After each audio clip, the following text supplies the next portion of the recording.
Olá, sejam bem-vindos. Eu sou a professora Aldaleia Santos, a sua professora de Ciências. E vamos à nossa aula número 1, com o objeto de conhecimento, níveis de organização, detalhamento, noções dos níveis de organização dos seres, de célula até o organismo, o que são os níveis de organização dos seres vivos e como os seres vivos estão organizados. E vamos à nossa aula. Sejam bem-vindos à nossa aula que está vindo e eu gostaria de lhe fazer a seguinte pergunta: de onde viemos e onde estamos? Essa é uma pergunta que abrange muita a nossa história na vida, certo? E compreender como os seres vivos estão organizados, qual é a beleza que existe dentro da organização desses níveis de organização, é o intuito da nossa aula. Então vamos lá. É pela organização que os seres vivos se diferenciam de outros elementos da natureza. Lembrando que esses seres vivos vai desde seres microscópicos, como aqui representados nessa imagem pelas bactérias, como pelas plantas, pelos seres humanos e insetos, ou seja, toda essa diversidade de vida que nós temos está dentro de uma organização. Então, quais são os níveis de organização? Os sistemas vivos podem ser organizados em níveis estruturais de complexidade crescente, ou seja, cada nível, aquele nível vai apresentar, né, algo novo que não existia no nível anterior e com uma maior complexidade, sendo que cada nível possui características próprias não existentes nos níveis anteriores, chamados de propriedades emergentes, como eu disse, uma característica nova que não existia no nível anterior, resultantes do próprio aumento de complexidade. Então, vamos ver quais são os níveis de organização. Você está vendo aqui que nós temos, ao todo, 12 níveis de organização. E a complexidade vai aumentar do átomo até a biosfera, certo? Mas, passando, aqui nós temos uma divisão. Nós partimos do átomo, passando pela molécula, pela organela, pela célula, tecidos, órgãos, sistemas, até nós formarmos os organismos, certo? E aí partimos para população, comunidade e ecossistema, chegando até a biosfera. Por que houve essa organização desses 12 níveis? Para que houvesse uma melhor compreensão desses níveis hierárquicos e que cada um desses níveis fosse também objetos de estudo. Então, o que são os níveis de organização dos seres vivos? Eles podem ser ordenados em uma escala menor, do menor componente, como nós vimos ali, que vem ser o átomo, até o maior, podendo ser, para nós, os seres vivos, os organismos, né? E é possível ainda dividi-los em duas escalas, conforme observamos a seguir, tendo a composição do indivíduo, ou seja, a organização dos seres vivos. E aqui nós compreendendo todas as formas de vida, certo? Então, nós temos, como vimos na imagem anterior, nós temos o átomo e temos a molécula. Aqui nós podemos fazer uma divisão. Lembra que eu falei que é um nível hierárquico que vai atuar no estudo? Então, aqui, átomo e molécula seria uma parte química. Com o surgimento das organelas, houve a evolução das células. A partir desse momento, com o surgimento das organelas, das células, nós temos o início da vida com os seres unicelulares. E com a evolução desses seres unicelulares, que vamos ter procariontes para os eucariontes, nós vamos ter o surgimento dos tecidos, dos órgãos, dos sistemas e do indivíduo. E cada pedaço desse constitui uma área de estudo, certo? Entre a organela e a célula nós temos a citologia. Entre o tecido e os órgãos nós vamos ter a parte de histologia, fisiologia e anatomia. Partindo para a composição da biosfera ou de interação entre os indivíduos, a organização entre esses indivíduos, nós vamos ter a população, a comunidade, o ecossistema e a biosfera. Professora, o que é isso? Aqui, ó, a parte da população, ou seja, nós somos indivíduos, correto? Como nós estamos juntos dos nossos semelhantes, nós fazemos parte de uma população. Quando nós estamos dentro, por exemplo, de um bairro, né, tornamos uma comunidade.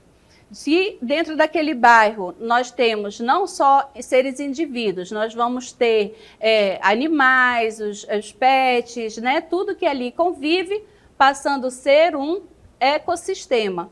E esse ecossistema vai fazer parte da biosfera, que aí já entra a parte de temperatura, de ar, a parte ecológica. E toda essa organização você vai estudar aprofundadamente dentro do ramo da ciência, que é a ecologia. Para nós, neste momento, nós vamos seguir apenas até a nossa organização enquanto indivíduos. Então, como os seres vivos estão organizados? Para os fins didáticos, usaremos o ser humano como modelo, para entendermos essa organização dos seres vivos. Então, vamos lá. Na organização dos seres vivos, como nós vimos, nós vamos ter o átomo, certo? O átomo e a molécula, sendo o átomo e a molécula seres inanimados, ou seja, nós ainda não temos vida. A partir do surgimento das organelas, assim como as células, nós iniciamos o processo de vida, né? E quando as células se unem para formar tecidos, e esses tecidos começam a estruturar órgãos, e esses órgãos começam a trabalhar de forma sincronizada dentro de sistemas, surgiu o organismo vivo ou os indivíduos, e aqui usando como modelo, mantemos o ser humano. Então, vamos estudar agora de forma mais detalhada cada um desses níveis. O átomo. O átomo é uma partícula que forma toda a matéria existente. É a menor partícula de toda a matéria existente. Tudo que contém átomos, né, existe dentro da nossa cadeia dos seres vivos. E esse átomo, ele é composto por prótons, elétrons e nêutrons. No corpo humano, temos átomos de carbono, de oxigênio, de hidrogênio, de fósforo, de ferro, várias moléculas. Às vezes você pode até achar que não, mas com certeza temos sim várias moléculas de átomos dentro do nosso corpo. E vamos ver aqui. Este é o átomo. Vocês estão vendo aqui o núcleo atômico.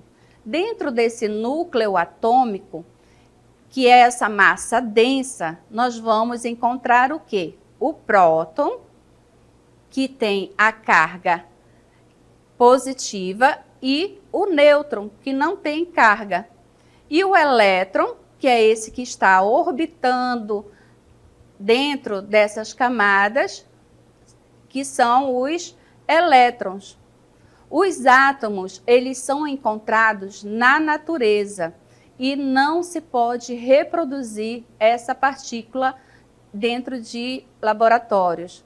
Quando você vê o surgimento de outra partícula é porque é uma reação química, mas criar um átomo não se pode fazer, porque a palavra átomo significa indivisível.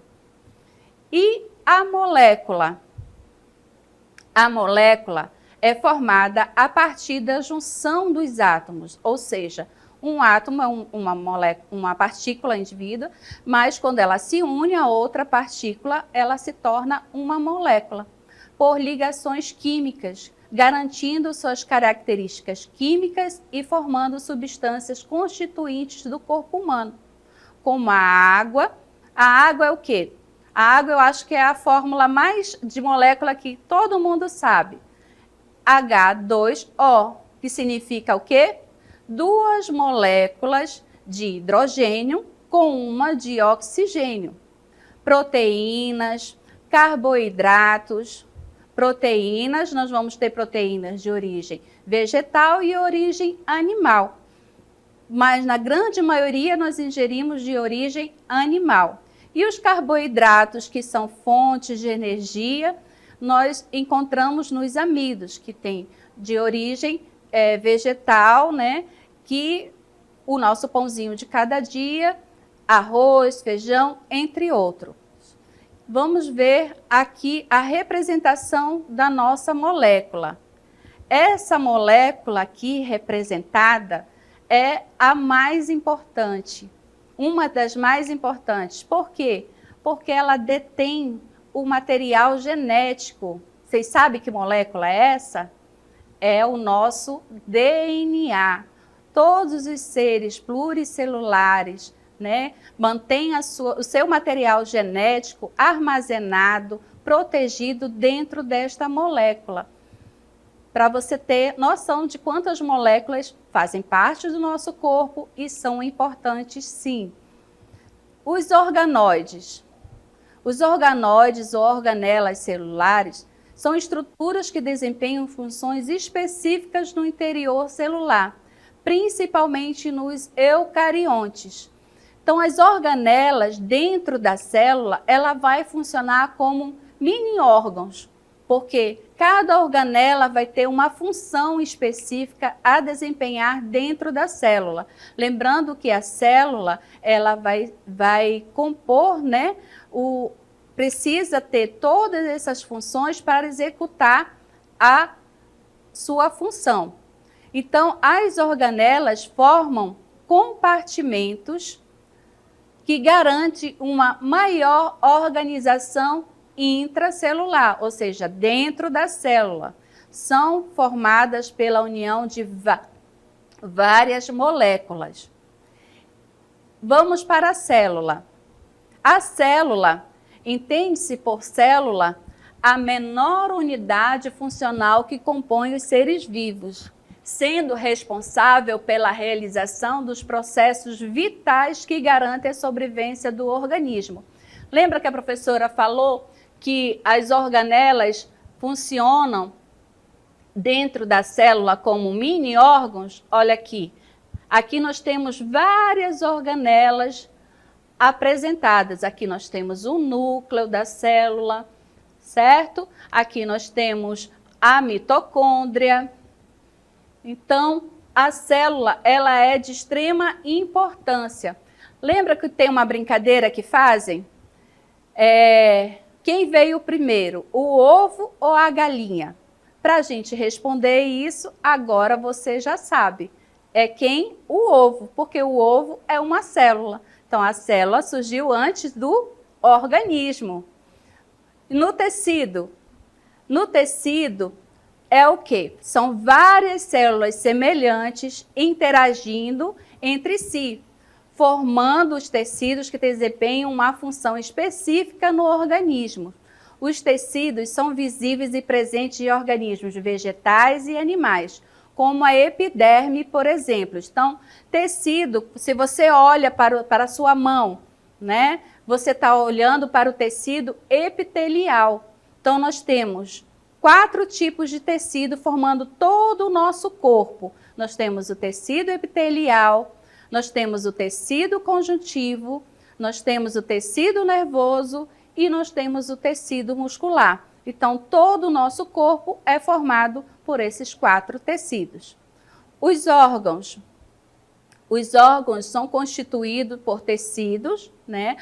Os órgãos realizam suas funções específicas que garantem o funcionamento do organismo, como o estômago, que auxilia na digestão, e o coração, que bombeia sangue pelo corpo. Então, os órgãos, né, são constituídos por tecidos, os tecidos se unem, formando um órgão que vai realizar uma função específica. Dentro da onde? Dentro do sistema, que é um conjunto de órgãos que, ligados entre si, exercem uma função vital específica, garantindo assim o equilíbrio do organismo e a manutenção da vida. Então, aqui nós temos a representação, né, do sistema digestivo ou sistema digestório, onde você observa vários órgãos interligados que juntos vão exercer o papel na função da nossa digestão, que é a transformação do alimento que ingerimos em nutrientes até chegar às nossas células. O organismo vivo. O organismo ou indivíduo é um conjunto de sistemas que permite a formação de um indivíduo, por exemplo, um ser humano. Então, aqui nós podemos observar o quê? A junção de vários sistemas. Aparentemente, nós conseguimos ver o quê? O nosso sistema cardiovascular, o nosso sistema respiratório, né? A parte do nosso sistema nervoso, o sistema digestivo. Então, a interação desses sistemas permite com que nós conseguimos desenvolver todas as nossas atividades de comer, de falar, né? De se reproduzir, de manter o ciclo da vida. O que caracteriza um ser vivo? É nascer, crescer, reproduzir e morrer. Então, o corpo em funcionamento, o nosso organismo, é uma máquina perfeita que necessita que cada variável esteja completamente ajustada para o funcionamento, que ocorra de maneira correta. Então, nós vimos que ali nós temos vários sistemas interligados, mas eles precisam estar em perfeito funcionamento. Então, para que o corpo funcione, é necessário um equilíbrio interno e metabólico adequado. Esse equilíbrio interno, ele é controlado pela nossa homeostase. A homeostase é um termo que se refere à condição de relativo equilíbrio interno do organismo, independente das variações do meio externo. Ou seja, a homeostase, ela vem ser o quê, professora? A homeostase, ela vem ser um conjunto de reações químicas, certo? Que, em sua grande maioria, é coordenado pelo nosso sistema nervoso e pelo nosso sistema endócrino, que faz com que o equilíbrio interno do organismo se mantenha constante, independente das variações do meio externo. Por exemplo, o nosso corpo apresenta uma temperatura em torno de 37 graus, garantindo assim o funcionamento adequado, certo? Então, quando nós temos um momento de febre, que a sua temperatura aumenta para 39 graus, né, acima disso, por que é perigoso? Porque isso vai afetar os seus órgãos internos, esse aumento de temperatura vai afetar o funcionamento.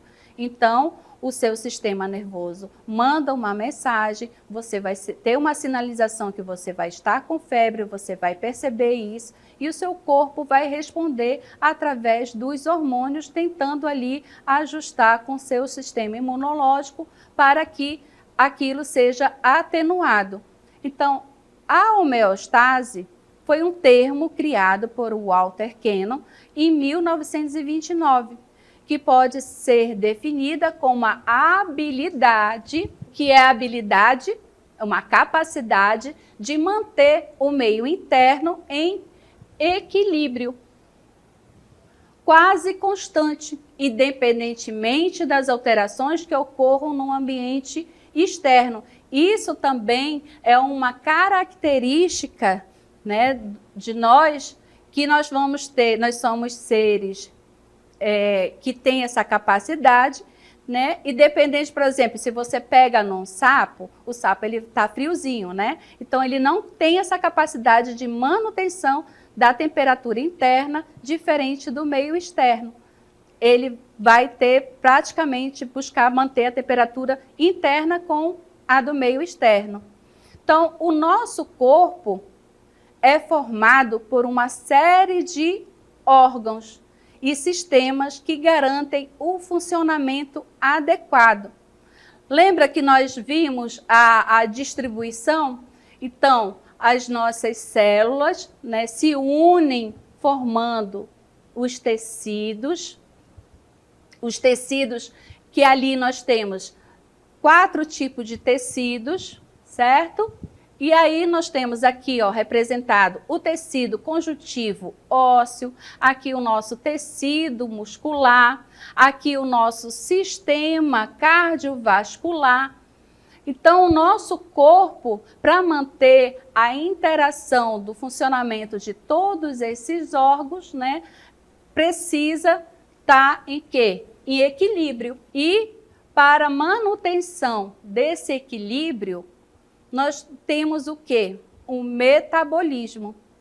Então, o metabolismo, né, geralmente a gente associa mais a metabolismo ao que? Ao estar gordo e ao estar magro. Contudo, o metabolismo é muito mais importante do que apenas estar gordo ou estar magro. Então, por isso, afinal de contas, o que é o metabolismo, professora? Metabolismo é o nome dado ao conjunto de todas as reações que ocorrem no organismo.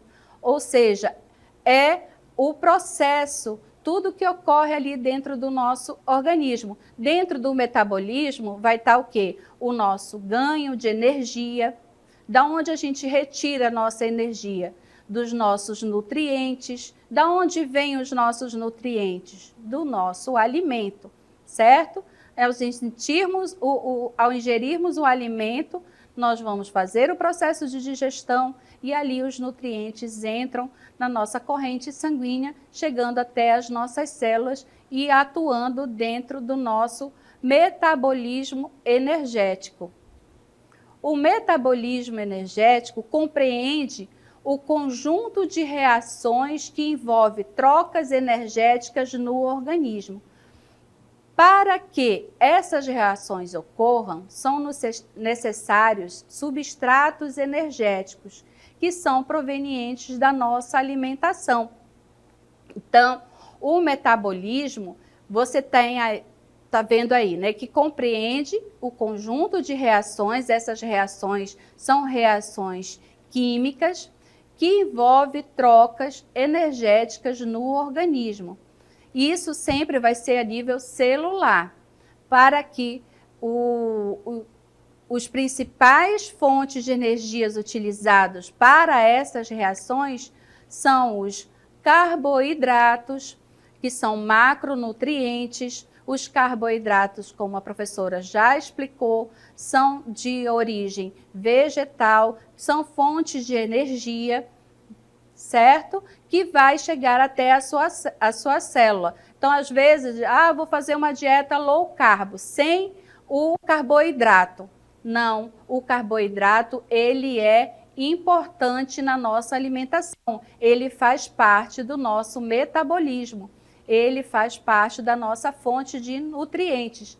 Assim como os lipídios. Os lipídios, essas gorduras que nós retiramos dos nossos alimentos, eles vão se tornar, dentro do nosso processo digestivo, em ácidos graxos e glicerol, que vão atuar também na nossa reserva energética nos nossos tecidos adiposos, tecido conjuntivo adiposo, e também na produção dos nossos hormônios. Está vendo que tudo faz parte de um processo, tudo está interligado, tudo vai estar conectado dentro do nosso metabolismo. E as proteínas dentro do seu processo de digestão, ao final nos confere aminoácidos. E esses aminoácidos também vão ser utilizados dentro do nosso processo metabólico. Então, as moléculas provenientes do processo de digestão dos alimentos são encaminhados para onde? Para as nossas células, certo? Então, tudo que nós comemos, tudo que existe de nutritivo dentro desses alimentos vão ser absorvidos nas nossas células, onde são oxidadas, produzindo o quê? Energia. E essa energia vai conferir o quê? O funcionamento das nossas células, por consequência, os nossos tecidos, por consequência, os nossos órgãos, né? Todo o nosso organismo. Então, está tudo interligado dos nossos níveis de organização. E nós temos também o nosso metabolismo basal, que é a quantidade de energia que o organismo necessita para realizar as mais diversas funções. Cerca de 75% da energia produzida a partir da alimentação é utilizada para a realização das funções vitais do nosso organismo. Então, nós precisamos aí de uma reserva energética para executar as nossas funções, como a respiração, atividades do sistema nervoso e circulação. Aqui nós estamos representando esses 3 sistemas para que você entenda que dentro da respiração nós vamos ter o oxigênio. Dentro do sistema nervoso, ele vai conduzir todo esse metabolismo e na circulação vai estar o quê? Os nossos nutrientes, que precisam ser distribuídos e levados até as nossas células. Então, esse metabolismo basal, ele vai ter o quê? Uma taxa, certo? Que vai variar de acordo com o sexo e idade, por exemplo. Então, essa taxa de metabolismo basal, ela vai variar. Por exemplo, nós, mulheres, pela nossa massa muscular menor, né, e pela ação dos hormônios femininos, o nosso metabolismo basal é menor que o metabolismo, por exemplo, dos homens.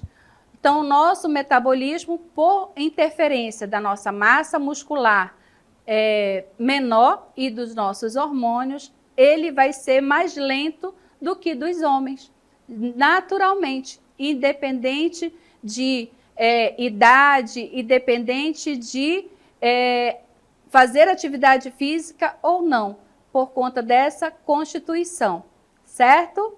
Então, muito obrigada pela atenção de vocês e essa foi a nossa aula de hoje sobre os níveis de organização.